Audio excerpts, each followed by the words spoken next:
Untuk mengetahui jawabannya, langsung saja kita simak penjelasan dari Ustadz Amin Mukhtar dari Organisasi Persatuan Islam atau Persis. Ibu lihat, jadi mau disebut tadi sholat tahajud,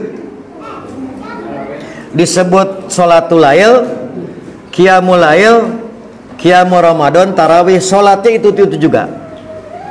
Yang membedakan dalam pandangan Dewan Hizbah hanya formasi di dalam bulan Ramadan. Tidak pernah ditemukan ada formasi lain kecuali 443. Di luar Ramadan banyak formasinya. Maka disebut tarawih karena cara pelaksanaan setiap setelah 4 rakaat ambil napas dulu tarwihah. Disebutnya santai. Kumaha merurusuhan anggar we tarawih. Da itu melatar belakang dulu, namanya seperti kacang panjang sudah pondok kacang panjang gitu. Nah, jadi disebut tarawih itu karena cara melaksanakannya ada santai, rehat setiap salam 4. Walaupun langsung berdiri anggar tarawih karena di bulan Ramadan. Maka disebut tahajud dalam ketentuan umum disebabkan karena tidur dulu. Kumaha mun teu sare heula?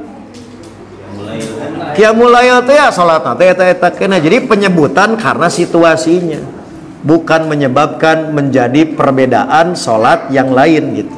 Begitu. Lalu bagaimana menurut Muhammadiyah? Untuk mengetahuinya kita simak penjelasan Ustadz Mujiman. Qiyamul lail. Qiyamul lail ini di bulan Ramadan namanya tarawih. Kalau dikerjakan selepas tidur namanya tahajud. Tahajud, tarawih, qiyamul lail itu sama.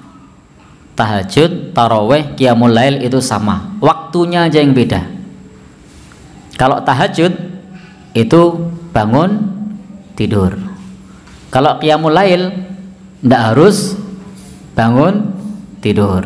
Kalau tarawih dikerjakan di bulan Ramadan, baik awal, tengah, atau akhir malam, itu namanya tarawih.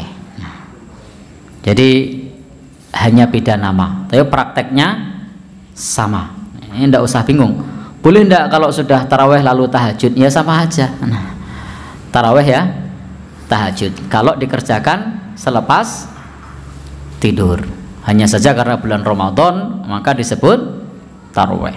Yang terakhir kita simak pandangan dari kelompok Salafi oleh Ustadz Firanda Andirja. Ustadz, apa beda sholat tarawih dengan sholat tahajud?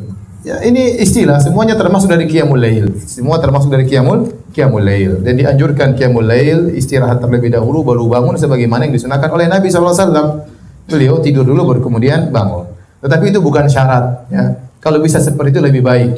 Sehingga seorang istirahat bangun dalam kondisi segar kemudian sholat malam. Setelah itu mau tidur lagi silakan. Tapi ada orang yang tidak bisa demikian, tidak terbiasa. Dia ingin sholat malam, ya. Dia ingin sholat malam di awal malam, silakan. Dia ingin sholat malam tidur dulu baru bangun, itu yang terbaik, ya. Jadi ini hanya istilah, semuanya adalah sholat malam. Tapi sholat tarawih itu istilah dibuat oleh para ulama. Dalam hadis Nabi tidak ada. Tarawih diambil dari tirwahah, artinya istirahat. Dahulu para salaf mereka sholat dengan waktu yang lama. Setelah 2 rakaat mereka istirahat terlebih dahulu. Kemudian mereka sholat lagi. Setelah waktu lama mereka istirahat lagi. Jadi tarawih itu adalah kumpulan dari istirahat-istirahat. Karena sholat tersebut butuh istirahat. Ya. Butuh istirahat. Kenapa? Saking lamanya mereka berdiri. Ya. Saking lamanya. Kalau kita alhamdulillah teret sekali ronde kemudian apa? Istirahat. Apalagi di Indonesia rekor sudah terpecahkan ya. Tidak ada yang pernah mencapai rekor tersebut 23 rakaat dalam waktu 7 menit. Sejak zaman sahabat belum ada yang pecahkan rekor ini. Baru di Indonesia pecahkan rekor 23 rakaat 7 menit.